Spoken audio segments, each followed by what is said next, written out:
Hi guys, welcome to my channel. So today we're going to make mukimo. I've just prepared my potatoes. I've just peeled and washed them, and then I've also made my veggies. So we're going to use pumpkin leaves. I've prepared the pumpkin leaves and I've also washed them. So while the potatoes are boiling with some maize, I'm going to soften up the veggies. So my potatoes are boiling with the maize and some salt. And here is my pumpkin leaves that I'm going to boil until they're softened up for me to mash them together. But in the meantime, I'm going to make the onions that I'm going to caramelize, and then we're going to mash them together once this is done.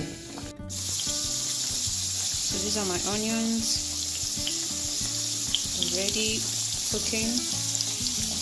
These are my veggies. Once they're done, I'll mix them all together and then add the onions last. So the potatoes, the maize and the veggies are ready. I'm going to mash them up. This is how it looks like. I did not blend the veggies because one, they're just soft enough to be pounded manually, so that's what I did, and it works perfectly. So if you don't have a blender, you don't have to look for a blender. You can just pound them up and they'll be good to go.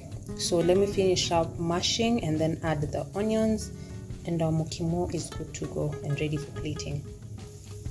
So I've done mashing them up. I've added the onions that I had fried on the side. So I fried my onions with butter. You can do that with margarine or oil, however you like it. So let me just mix it up and then plate, because now our mukimo is done.